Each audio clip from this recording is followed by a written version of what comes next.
네, 오늘 창세기 12장 1절부터 9절 말씀을 가지고 부르심의 소망을 품으라 라는 제목으로 여러분들과 함께 하나님의 말씀의 은혜를 여러분 나누고자 합니다. 여러분 성경을 읽다 보면 궁금한 것들이 있나요? 없나요? 여러분 성경을 잘 읽다 보면 궁금한 게 정말 많을 수밖에 없습니다. 왜 그렇지요? 시대와 문화가 다르기 때문에 지금 이 시대에 이 말씀은 무슨 의미일까? 이런 생각이 들기도 하죠. 여러분 그런 의문점들이 나타나게 되어집니다. 여러분 그럴 때 그런 질문을 던지고 그 성경의 말씀을 깨닫게 될 때 은혜를 경험하게 되는 겁니다. 이야, 이게 이런 뜻이었구나. 이야, 이게 이런 말씀이었구나. 어떻게 나의 삶에 딱 맞는 이 말씀이 이렇게 주어질 수 있을까라는 생각이 드는 겁니다. 여러분 말씀을 붙들고 살아간다는 게 바로 이런 것이죠. 말씀은 우리의 등불이라고 하는데 우리의 길을 밝혀준다고 하는데 삶에 가는 방향을 우리에게 말씀해 주는 겁니다. 그 말씀을 깨달음을 통해서 가야 할 길을 명확하게 보는 것이죠. 여러분 성경을 명확하게 깨달으면 깨달을수록 내가 가야 할 길을 더 선명하게 볼 수 있습니다. 목사님 저는요 하나님 믿는데 어떻게 살아야 될지 잘 모르겠어요. 어떤 게 믿음을 따라 살아가는 것인지 잘 모르겠어요. 여러분 주어진 상황은 다 다릅니다. 근데 하나님 말씀을 묵상하고 깨달으면 여러분 설명할 수는 없지만 마음속에 총명함이 하나님 주어지시죠. 지혜와 명철이 주어지는 겁니다. 그리고 이렇게 가는 것이 맞는구나라는 확신을 하나님이 심게 해주십니다. 그게 바로 말씀을 따라 가는 삶이죠. 저는 여러분들이 이러한 은혜를 따라 살아가게 되기를 주의 이름으로 축복합니다. 저도 말씀을 보면서 의문을 품었던 말씀이 있었습니다. 어떤 말씀인가 하면 출애굽기 4장 24절에 나와 있는 말씀입니다. 제가 보내드린 말씀 노트에 보시면 이 말씀이 기록되어져 있는데 이렇게 성경에 기록되어져 있죠. 모세가 길을 가다가 숙소에 있을 때에 여호와께서 그를 만나서 그를 죽이려 하신지라. 여러분 이런 내용입니다. 모세가 길을 가다가 숙소에 있었습니다. 그가 어디를 갔는지 왜 갔는지 사실 본문은 말해주지 않습니다. 이 4장 24절에 나오는 말씀은 문맥 없이 갑자기 나타난 이야기입니다. 그곳에 있을 때 하나님이 모세를 찾아왔습니다. 그리고 모세를 어떻게 했습니까? 죽이려고 한 것입니다. 여러분 하나님이 모세를 왜 죽이려고 했을까요? 여러분 이어지는 출애굽기 4장 25절 26절 말씀을 보시면 그 이유가 나와 있습니다. 모세의 아내 십보라가 어떤 행동을 하는가? 모세가 죽임을 당하지 않도록 아들에게 할례를 행합니다. 돌칼로 아들의 생식기의 포피를 잘라서 모세의 발에 갖다 놓습니다. 그리고 말하기를 이는 내 피난편이로다 라고 합니다. 그때서야 여호와께서 모세를 죽이지 않고 여러분 놓아주셨습니다. 그러니까 이유는 언약의 증표가 되는 할례 예식을 아들에게 행하지 않은 것입니다. 할례는 여러분 무엇입니까? 성결의 표로 하나님의 언약으로 거룩함을 드러내는 것입니다. 나중에 신약 말씀에 보시면 이 할례가 얼마나 중요하게 여겼는지 어떤 이들은 구원의 조건처럼 여기기도 했습니다. 그래서 할례를 행한 유대인들은 할례 받지 못한 이방인들을 무시하기도 했고 갈등의 원인을 제공하기도 했습니다. 물론 할례를 받고 안 받고가 중요한 것이 아니라 믿음이 중요하죠. 그런데 당시에 그만큼 할례를 중요시하게 여겼다라는 겁니다. 모세가 아들에게 할례를 행하지 않은 것으로 보아 모세는 이것이 중요하다라고 인식하지 못한 것으로 보입니다. 여러분 할례의 의미가 무엇입니까? 거룩이죠. 거룩이라는 게 무엇입니까? 구별됨입니다. 하나님의 백성과 하나님의 백성이 아닌 자들은 구별되어야 한다라는 것이죠. 이것을 하지 않았을 때 하나님은 모세를 죽이려고 했다라는 겁니다. 여러분 이걸 통해서 하나님이 얼마나 무엇을 중요시 여기는가를 우리는 볼 수 있어요. 무엇입니까? 거룩함이라는 거예요. 이 거룩함을 잃으면 안 된다는 거예요. 하나님은 이 거룩함을 중요시 여긴다는 겁니다. 그러니까 믿는 우리 그리스도인들은 세상에 있는 사람들과는 구별되어야 합니다. 세상 사람들이 살아가는 대로 똑같이 살아갈 수 없는 거예요. 돈 벌고 명예를 찾고 편안한 삶을 살아가는 것은 어쩌면 세상의 가르침일지 모릅니다. 성경은 그것이 다가 아니라 그 위에 더 높은 가치를 위해서 살아가라라고 말씀하죠. 저는 여러분들이 세상과 구별된 방식으로 거룩한 삶을 살게 되기를 주의 이름으로 축복합니다. 자, 여러분 여기까지 보니까 이 모세를 죽이려고 했던 의문이 여러분 풀려졌습니다. 이유를 알게 되었습니다. 그런데도 여전히 제 안에 풀리지 않는 의문이 있었습니다. 그것은 하나님이 아무리 그래도 그렇지 어떻게 모세를 죽이려고 한 것일까? 도저히 이해가 안 되는 겁니다. 하나님 모세를 어떻게 세우셨습니까? 여러분 그 어린 아이들을 다 죽이라고 명령했을 때, 애굽에서 명령했을 때 어떻게 했습니까? 겨우겨우 살아남은 게 모세입니다. 나중에 지나고 나서 보면 하나님의 섭리였죠. 하나님이 그리고 그를 미디안 광야로 보내주셨고 미디안 광야에서 떨기나무 환상을 통해 하나님이 모세를 불러주셨습니다. 어쩌면 긴 시간 동안 오래도록 준비시킨 사람이 여러분 모세라고 할 수 있습니다. 그리고 심지어 모세가 못하겠습니다 라고 했을 때 그것을 하게 만드신 분이 누구십니까? 하나님이라는 겁니다. 지팡이를 주고 말을 못한다고 하자 아론을 붙여주시겠다고 하고 그를 불러내셨습니다. 여러분 그런 이 기적적으로 살아난 이 모세를 아들에게 하늘을 하지 않았다고 해서 죽인다는 것이 이해가 되지 않는 겁니다. 물론 결과적으로 모세는 죽지 않았습니다. 그러면 하나님께서 할례의 중요성을 보여주기 위해서 여러분 이 사건을 보여주신 것일까요? 이 이야기를 우리에게 해주는 것일까요? 그것만은 아닐 겁니다. 하나님은 실제로 모세를 죽이려고 했습니다. 십보라가 아니었다면 여러분 모세는 죽었을 겁니다. 하나님이 죽이려고 하는 척 한 게 아니라는 거죠. 여러분 그래서 저는 이런 상상을 해봅니다. 만약 모세가 죽었다면 어떻게 되었을까요? 여러분 그러면 모세가 행한 위대한 일 중에 하나가 무엇입니까? 출애굽 사건입니다. 여러분 모세가 죽었다면 출애굽 사건은 이루어지지 않는 일이 되는 겁니까? 여러분 모세가 한 위대한 일 중에 또 하나는 무엇입니까? 모세오경을 기록한 것입니다. 창세기, 출애굽기, 레위기, 민수기, 신명기 말씀을 여러분 기록한 것이죠. 만약 모세가 죽었다고 한다면 이 모세오경도 없어지는 것일까요? 여러분 하나님의 역사는 모세가 없기 때문에 실패가 되는 것일까요? 그렇지 않습니다. 여러분 꼭 기억하십시오. 하나님의 계획에는 실패가 없습니다. 하나님은 후회가 없으시고 완전하신 분이다라는 겁니다. 여러분 예수님을 한번 생각해 보십시오. 예수님의 제자들 보시면 제자들 중에 어떤 제자들을 선택하게 됩니까? 예수님이 하나님의 아들이시라면 아주 명확하게 정확하게 선택해야 할 것입니다. 근데 그 제자들 중에 누가 끼어 있었습니까? 가롯 유다가 끼어 있었습니다. 예수님 요거 되시면 그것을 간파하고 나를 팔 자를 이미 걸러내서 제자를 선택했어야 하는 겁니다. 근데 예수님은 가롯 유다도 제자로 선택했다라는 겁니다.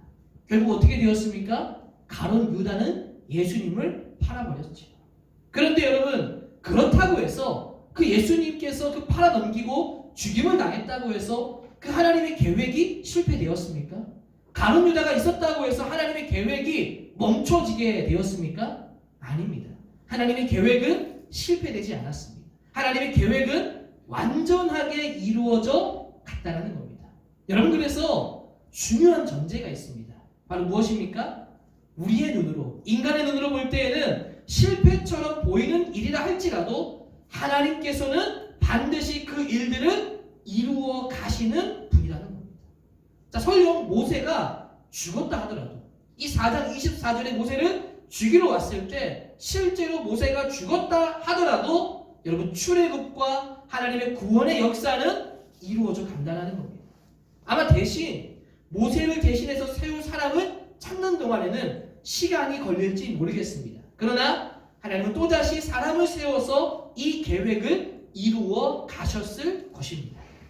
여러분 여기에 정말 중요한 메시지가 있습니다. 바로 무엇입니까? 하나님의 나라는 모세가 아니어도 이루어져 갈 수 있다는 겁니다. 쉽게 말하면 우리에게 말하면 여러분들이 아니어도요 하나님의 나라는 이루어져 간다는 겁니다. 더 쉽게 말하면 우리가 하나님을 위해 살지 않아도 하나님 나라를 위해 순종하는 사람들이 있고 그 사람들을 통해서 하나님 나라의 역사는 이루어져 간다는 겁니다. 그래서 모세가 위대한 게 아닙니다. 모세가 대단한 게 아닙니다. 누가 대단한 것입니까? 모세를 들어 쓰시는 하나님이 위대한 것입니다.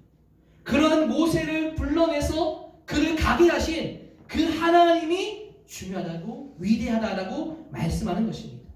여러분 그래서 어떤 사람이 되어야 하는 겁니까? 모세가 실력이 좋았다고 생각하면 이제 나도 실력을 쌓아야 돼. 그래야 하나님 나를 쓰실 거니까 라고 생각합니까? 아닙니다. 하나님이 찾는 사람이 되어야 합니다. 하나님 찾는 사람이 실력이 좋은 사람이 아니라는 겁니다. 어떤 사람을 하나님이 찾으십니까? 죄는 불순종으로 시작되었지만 하나님 나라는 순종으로 회복되어져 갔죠. 바로 하나님 말씀을 듣기를 기뻐하고 즐거이 순종하는 사람을 하나님 찾으신다는 겁니다. 저는 이 사람이 여러분들이 되기를 소망합니다. 오늘 말씀도 보시면 하나님이 부르시는 사람이 나옵니다. 바로 누구입니까? 아브라함입니다. 여기서는 아브라함으로 되어 있지만 이제 이름이 바뀌어지게 되죠. 여러분 우리는 이 아브라함을 위대한 믿음의 조상으로 여깁니다. 그런데 아브라함이 처음부터 여러분 믿음의 사람은 아니었다는 것 알고 계십니까? 아브라함은 원래 여러분 메소포타미아 지역에서 달을 숭배하는 가문에 살았습니다. 그런데 하나님께서 아브라함을 불러내신 겁니다. 그리고 지금의 땅을 벗어나 약속의 땅으로 가라고 하셨습니다. 당시에 그 걸음을 가려고 하면 여러분 누가 가야 되는가 하면 아브라함이 아버지가 있었는데 그 아버지가 가야 그 길을 나설 수가 있었습니다. 바로 아버지 데라와 이 아브라함의 대화는 성경 가운데 드러나진 않습니다. 근데 아브라함이 하나님의 음성을 듣고 계시를 받고 아버지에게 얘기했을 겁니다. 그리고 성경 말씀을 통해 보면 그 아버지 데라를 통해서 그들이 이동한 것을 알 수 있습니다. 그들이 가야 할 땅은 어디인가 하면 가나안 땅이었습니다. 그런데 이동했지만 어디로 가게 됩니까? 하란이라는 땅까지 가서 멈추어 서게 된 것입니다. 아마도 데라는 이동하게 된 것이 아브라함의 이야기를 듣고 또 그 당시 시대는 고대 시대는 다양한 신들이 존재했습니다. 그리고 신들의 계시를 굉장히 중요시 여겼던 시대입니다. 아브라함의 얘기가 예사의 소리가 아닌 것을 알고 이동한 것으로 보입니다. 근데 그들이 약속의 땅 가나안까지 가야 되는데 가지 못하고 그 중간에 멈춰서서 하란에 거주하게 된 것입니다. 그리고 거기서 정착하게 됩니다. 그렇게 세월이 흘러서 아버지 데라가 죽습니다. 이것이 창세기 11장에 나오는 말씀이죠. 아브라함은 아마도 이 하란이라는 지역에서 그대로 머물러 살려고 했을 겁니다. 그런 그에게 창세기 12장 1절은 하나님께서 다시 하란에서 그를 부르는 말씀입니다. 너는 내가 처음에 이야기한 그 약속의 땅으로 가라.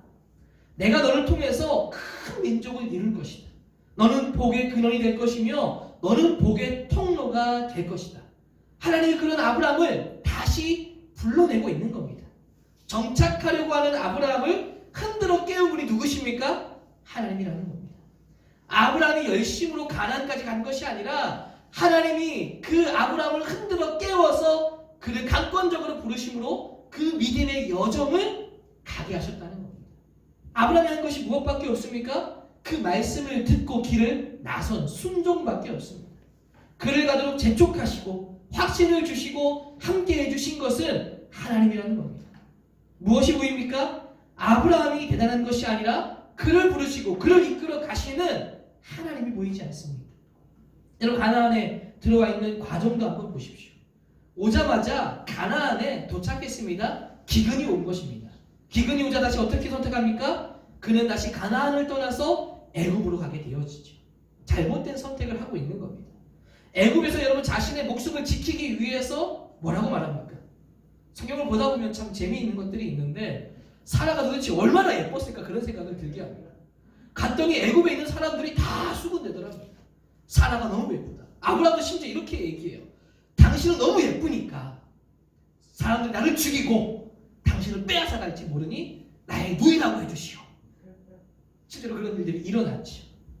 여러분 그때 그 애굽에 있던 바로에게 꿈속에 나타나서 그 아브라함을 구해내고 사라를 구해낸 것이 누구입니까? 하나님이라는 겁니다.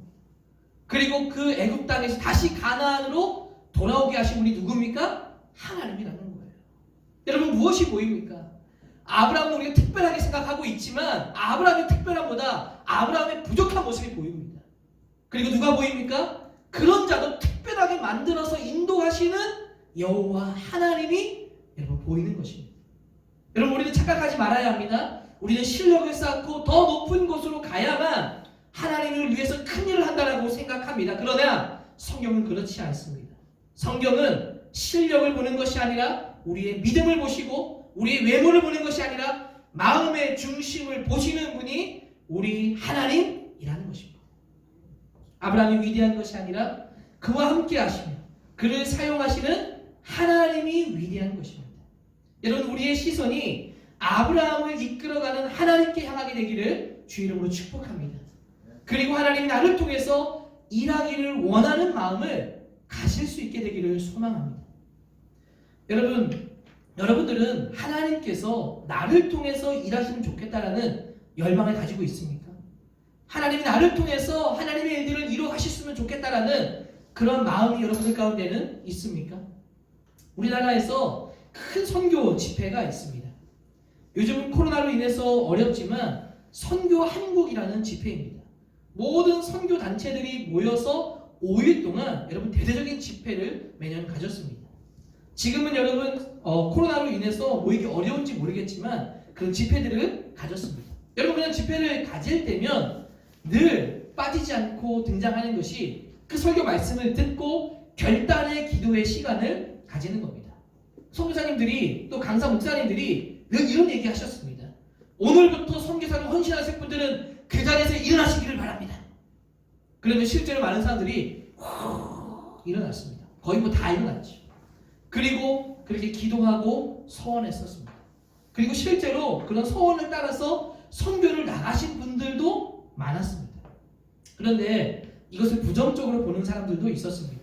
아니, 저렇게 감정적으로 자극을 해서 즉흥적인 결심이 바른 것인가? 여러분, 이런 시각도 있었습니다. 이런저런 양면이 다 있었던 것입니다. 그래서 어떤 선교사님은 여러분 모이면 절대로 일어나지 마십시오, 이런 얘기도 농담처럼 하셨던 분들도 있습니다. 같이 갔던 사람들도 그런 얘기들을 주로 합니다. 야, 절대 일어나면 안 돼. 함부로 일어나서는 안 돼. 이러면서 했던 이야기들도 있었습니다. 여러분, 그때 한 선교사님이 참 저에게 인상 깊게 들렸던 이야기가 있는데 이런 이야기를 하셨습니다. 설교 중에 이런 이야기를 하신 겁니다. 마지막에 헌신할 때 여러분 절대로 일어서지 마십시오. 절대로 일어나서 헌신하지 마십시오. 일어나서 헌신할 마음이 들려 하거든 여러분들의 다리를 꽁꽁 묶어서라도 일어나지 마십시오.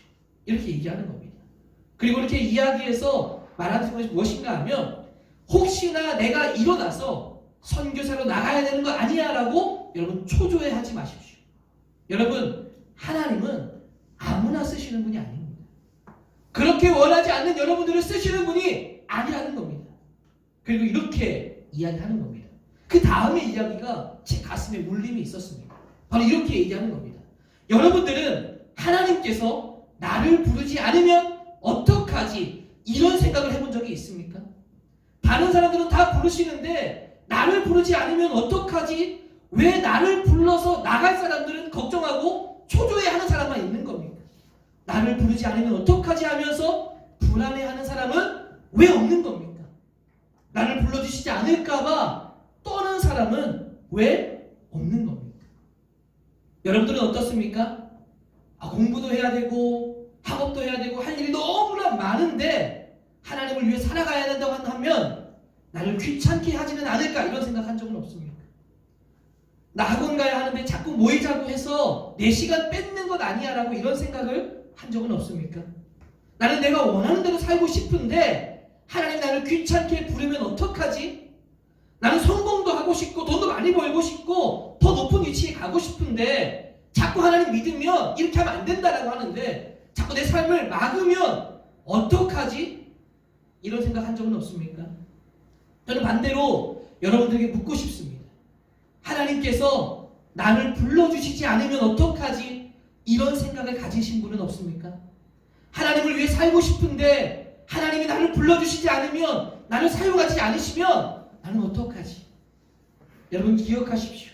하나님은 아무나 부르지 않습니다. 여러분이 아니어도요. 하나님 나라는 역사는 순종하는 사람들을 통해서 이루어져 가신다는 겁니다.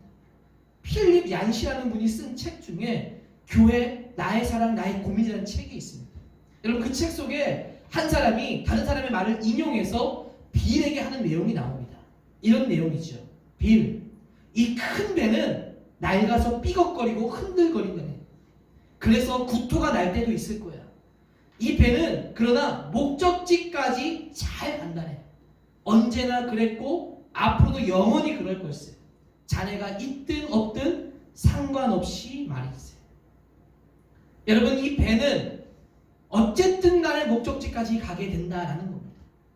자네가 타고 있든지 타고 있지 않든지 이 배는 목적지까지 언제나 요동치지 않고 가고 있다는 것이세요.